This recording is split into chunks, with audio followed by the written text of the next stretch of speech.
Hello everyone. So today our topic for discussion is how to write for premier journals. But before we begin, let's highlight the topic of today's discussion, that is what are premier journals. So it is going to be an entire series everyone, because covering how to write for premier journals in one video is not possible, because it is going to be an A to Z guide of how we can start writing for premier journals. So before we start writing for premier journals, the topics which we are going to cover in this entire series will be: first, what are premier journals? Then usually why manuscripts fail whenever they submit to premier journals. I'll be sharing my own experience as a frequent publisher in ABDC journals and as a reviewer. So I'll be sharing all the experiences which I have gained through the years.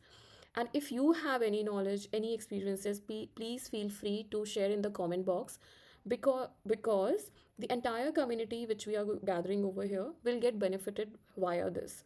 So let's collectively share our knowledge here in the comment box so that we can actually cover this entire topic holistically. Now, so we'll be covering what are premier journals, followed by why manuscripts fail, and then we will be deeply covering the expectations of these premier journals, starting with the anatomy of the article, like what is expected out of the title.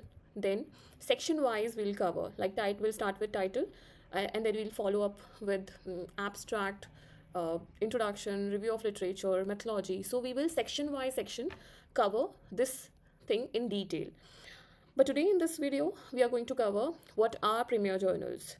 So remember everyone, and I totally understand sometimes it's very, very critical to know as a budding researcher what are premier journals, because the knowledge of premier journals is not merely about, premier, about the prestige, or to safeguard ourselves, but to know about premier journals will actually help us in aligning with the expectations, meeting those benchmarks, to build in our credibility as an academic.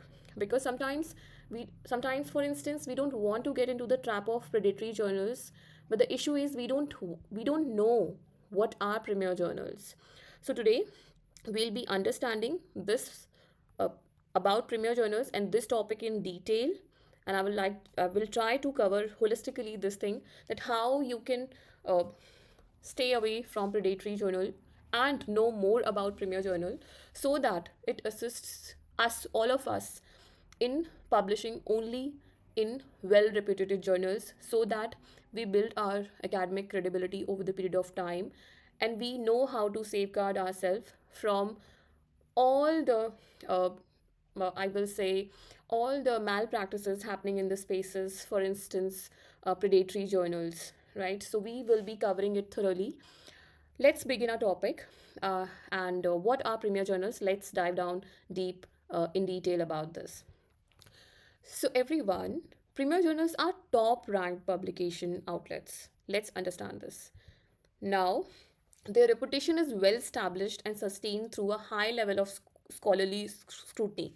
So let's note this thing, that premier journals are not those journals, let's say, for example, they will publish the substandard work, or they will review your article in 2 weeks and then publish it. Let's note, it is these are well reputed journals, and a high level of scholarly scrutiny is included in this, which will demand not only the top notch quality in terms of articles, but also they will take time, and there is an entire process and structures for that. Okay, so these are well reputed world level journals which we are talking about over here. Now, manuscripts are rigorously evaluated on the basis of arguments. So how is your argument, what topic, what objective, what argument we are building in this? Is that argument convincing? The next, which they look forward to, are submissions are assessed on the basis of contribution. So, as every research targets a problem usually, and then via our research objective, we try to address to that concern, that issue, and try to provide a solution via our research.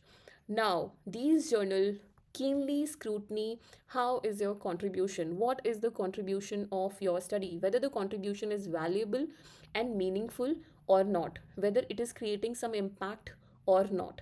So let's note this point as well.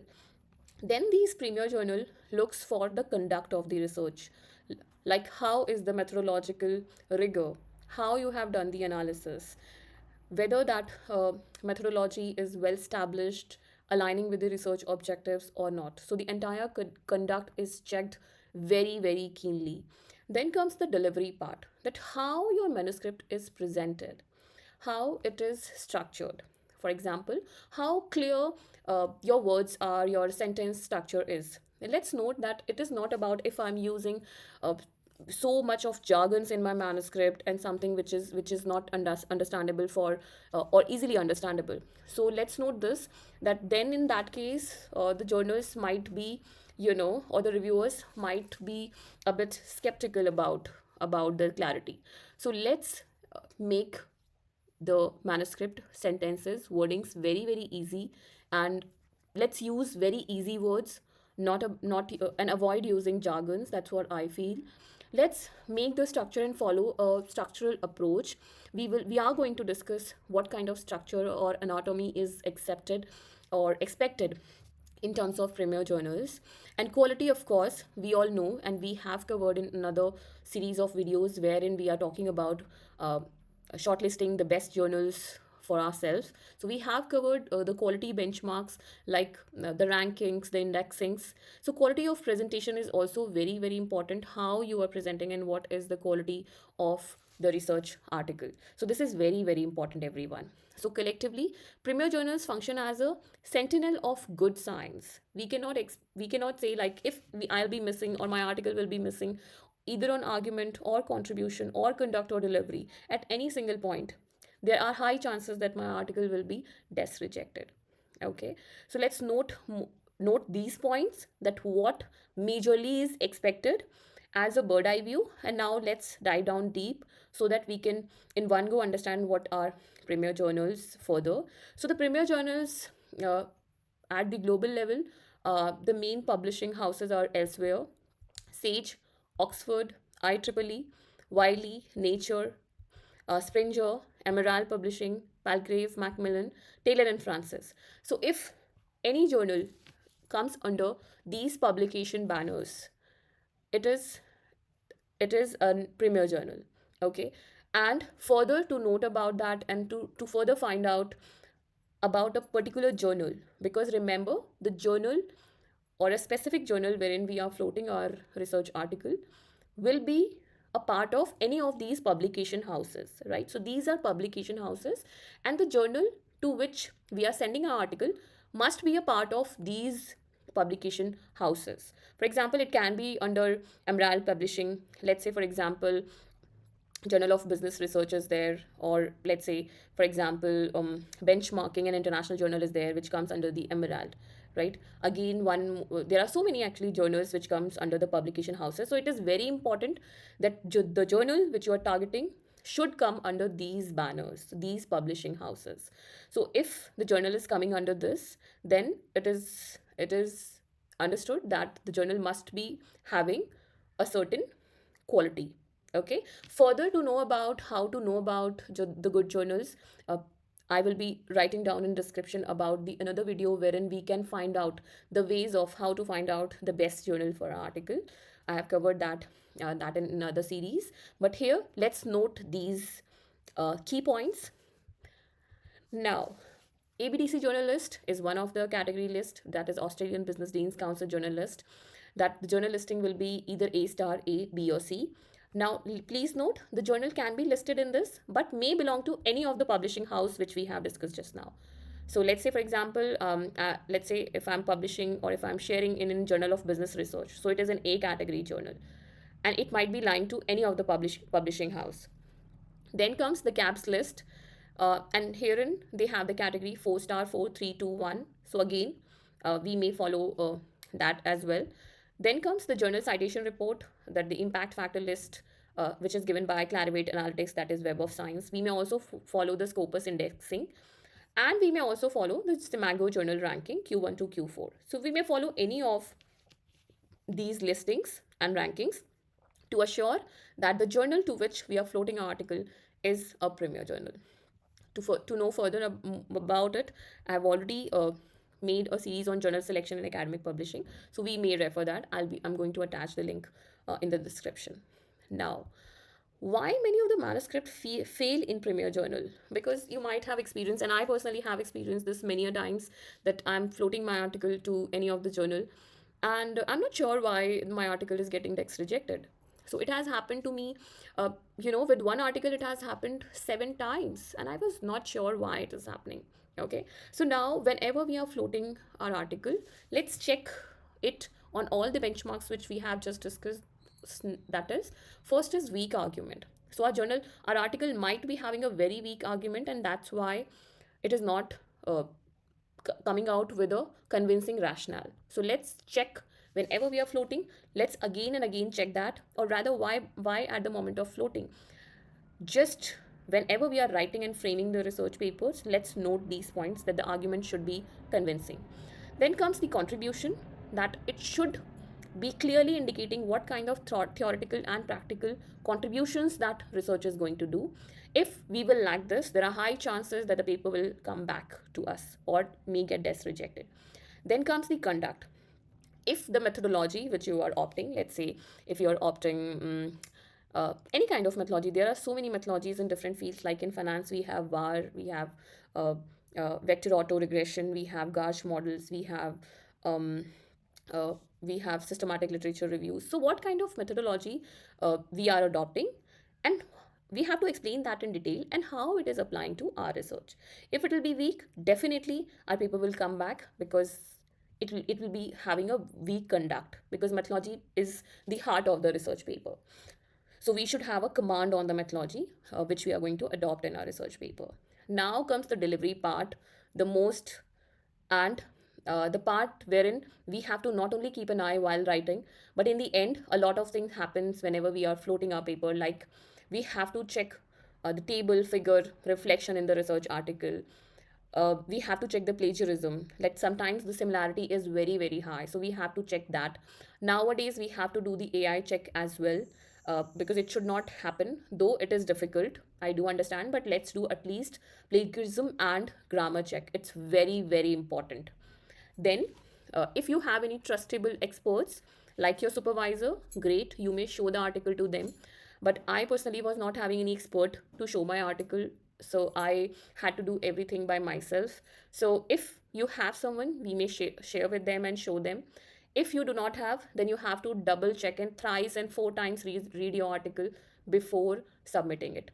Last but not the least, the referencing and citing, because these are a few things which we have to check and assure that our delivery is top notch and meeting the criterias. Of course, we have to read the aim and scope and author guidelines before submitting our research paper, but these are a few check marks which we have to do. So the article should not be lengthy. So let's note this, that usually it's 8,000 words which is accepted in the journals. Sometimes it's even less, like 6,000 or 7,000, but usually we consider that most of the journals accept 8,000 words of article. So let's note that since the starting, because it should not happen that we have already written the article and then it will be difficult for us to actually squeeze it down and reduce the number of words. Because sometimes I personally feel like reducing the number of words is actually reducing the quality, or I want to express it in the most effective way, but I'm not getting the scope, right? So since the starting, let's note this point. Especially the journals, the publishers like Emerald, because they give their print versions as well. So they are very strict on word number of words. A few exceptions are there, because a few journals give some flexibility. If it is a systematic literature review article or a literature review article, then they give some space in, let's say, up to 10,000 words. So they may give, but usually this length should be 8,000 plus and minus. So let's keep this thing in mind, everyone. Unclear language, and as I have indicated, grammar, structuring, using of jargons actually make our article weak. So let's be mindful of that. Poor formatting, we'll be talking about an ideal anatomy of an article. So let's note all these points which are very, very critical, and most of the time our article gets rejected when we are missing on these points. Everyone, I have also mentioned the sources at the bottom of every slides as well as in the description. So if you want to refer to the article and read them in detail, we may do that as well, everyone. Now, this is in source, and this is a research where why the articles are rejected. So it is given in detail in the percentage that why the manuscripts gets rejected. So most of the time it's because of the methodology. So 74% of the time the manuscripts gets rejected, and the deficiencies are found majorly in methodology. So let's have a command on the methodology before starting to write the research paper. Very, very important part. And if you know someone who is very good at methodology in that particular methodology, then invite for collaboration or insist collaboration. Okay. Then the significance, so what factor. We all know that in research we have to indicate what we are doing, why we are doing, how we are going to do that, and so what factor. Okay. So now if your article uh, is good, structured, everything is good, but the so what, how it is going to create an impact, what is the significance of the article, what problem we are addressing, if that is not clear, then definitely the article has a major deficiency. Our writing style, literature review, these are top mistakes which we do as researchers. So let's be mindful of all these, because you can see methodology, significance, writing style, literature review section, data analysis are those top reasons why usually and most of the time the research papers gets rejected from premier journals. So let's be mindful about all these points which are mentioned. It can be any point, like we are not citing correctly. So I hope we will be knowing about the citing softwares or the reference management softwares like Mendeley, or uh, Mendeley is there, Zotero is there. So if you know about them, great. If no, you may ask and share in the comment box. We'll be covering that as well in detail. But use the citation properly. Cite. Do not make your manuscript too short or too long. Do not repeat the same thing again and again in the entire manuscript. So these are a few major reasons why the manuscripts gets rejected. So I hope we might be getting an idea about uh, what are premier journals and what they expect majorly. Minutely, we'll be covering section wise, but majorly these are the expectations. Now coming to the anatomy of the article, they use usually what kind of structure they expect. So though the research papers, different research papers have different kinds of structural expectations. Like usually uh, in systematic literature review, the anatomy of the article varies, wherein in usual research paper the article varies. So here we are covering the general anatomy of the articles. For instance, the title of the article should be very well written. Now, you might be asking that what is the very well written definition of a title? So, the title should be very, very clear, sharp, and it should be very, very hooky. Okay. And what are the key things, key words of your article should come in the title in addition to the methodology? You might have seen that usually the key words of the article as well as the methodology used in the top in the research is also indicated in the title.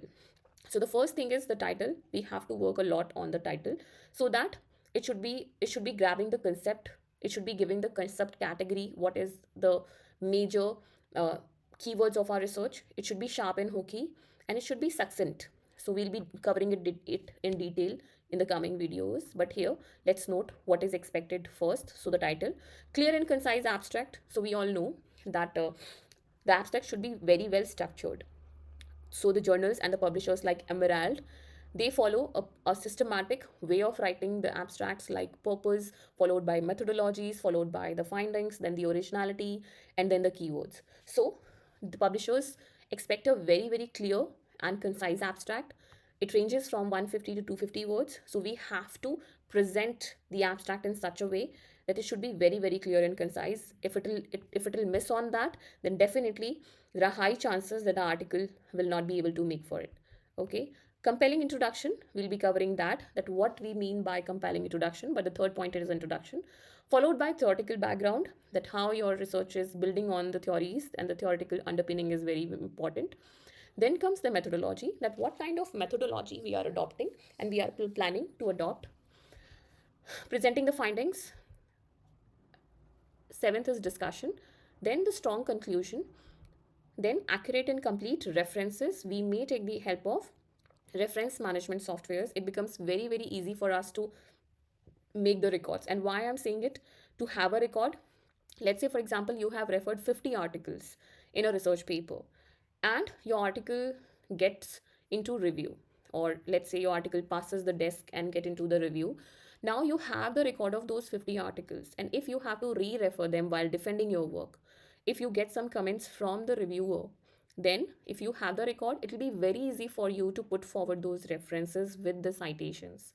So you start using the reference management softwares since the beginning, because it also creates a holistic record of your repository. For instance, Mendeley. So you'll be having, let's say if in I'm frequently working in X area. So over the period of time and over the period of years, I'll be having an entire repository of all those papers that are relevant and that are very, very impactful in my area, right? So that's why let's start doing that. Now the appendices. Now it is very, very important to keep a record of appendices. For instance, if you are using a particular questionnaire or a data collection tool, keep the record and attach it with your research paper. Not to include in the research paper, probably, but to have an impact that you have done and you are justifying and clarifying every single step of your research. So you may attach it as a web appendix as well.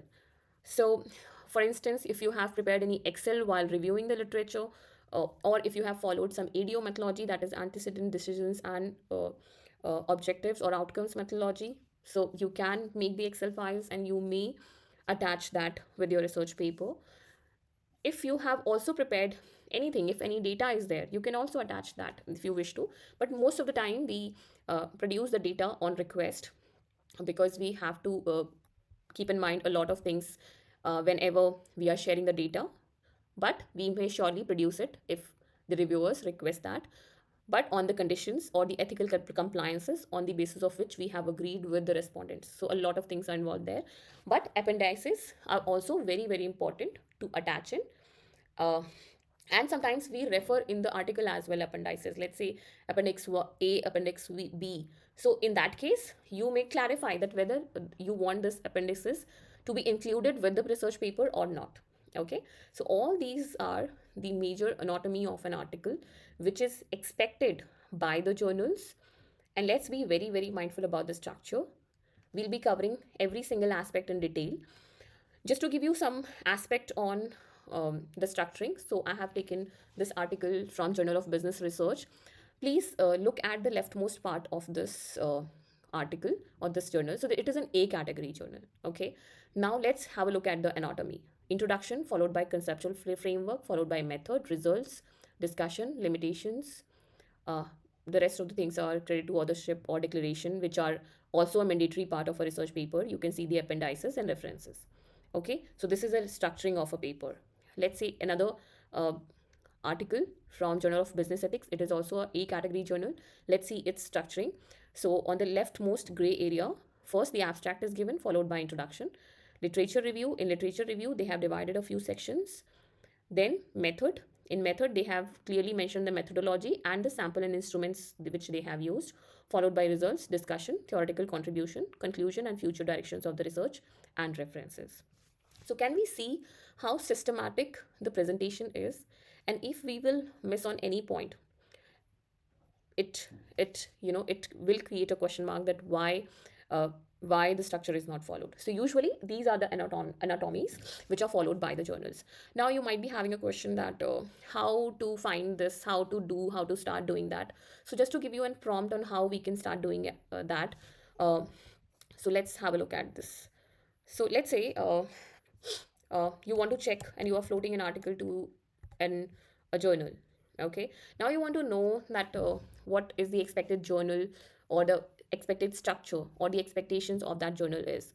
So you can just simply go on AVDC journal listing website.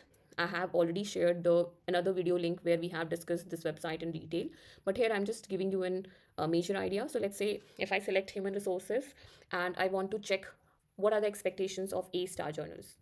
So I'll filter that.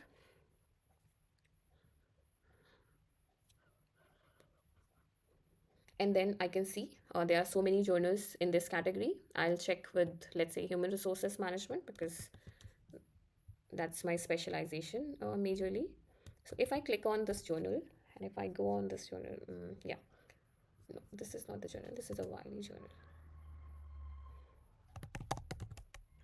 Yes. So this is a journal by Wiley. Because why I have said it is a Wiley journal, because it is Wiley Blackwell Publishing. Okay. So now you can just go on any of the article. So let's say I want to float my article to this journal. Okay. Now it's my responsibility and I need to check that what kind of research paper this journal is publishing, and what is the structure this journal is expecting. So I might choose some recently published open access article if I don't have the access. So let's click on this and let's click on this section. Okay. So by checking out 4 5 articles of this journal, you will get an idea that this journal expects abstract, introduction, literature review, methods, finding, discussion, data availability statement, referencing, and citing literature. Okay. So it will give us an idea that what kind of structure this journal usually expect. So let's have a look at one more open access article. So can we see exactly the same structure? Let's have some more. Let's see some more open access article. Let's have a look at this. Yes. So here you can see the researcher is doing it phase wise. Okay, so it might be some different methodology, but can we see the structure? Almost the same. Introduction, focusing on review, because remember I have just stated that for review article or literature review article, it will be a bit different. Okay, so then the researcher has discussed, then the conflict of interest, referencing, citation style, data availability statement. So what the journals usually expect, we can get an idea by simply looking at some articles from the same journals. Like what kind of structure the journal is following: appendix, references, data availability statement, citing literature, discussions, methods, right? So let's use this way. You may do it in any of the field wherein you are and any category of the paper which you are targeting. So usually if you are a budding researcher, you may start with C and B category paper journals. Later on you can target the high category journals. So yes, it is one of the way how we can do that and try to understand the pattern of the expectations of the journals. So, this is all for our today's topic that we have started with is what are premier journals and why manuscripts usually fail, and in terms of anatomy of the articles, what the journals usually expect. Now, in the coming videos or the coming series, we'll be covering section by section in the upcoming uh, sessions, because covering about title, covering about how to write a good abstract, covering about how to write a good introduction, it needs a lot of explanations and section by section, line by line. So we'll be covering that in upcoming videos. But for now, please go back, explore your field on ABDC websites, make a list of the journals which you are targeting in this coming year 2026, and how you are going to shine bright. So collectively, let's help each other with shining and contributing and helping each other, everyone. But for today, uh, enjoy your day. Thank you so much.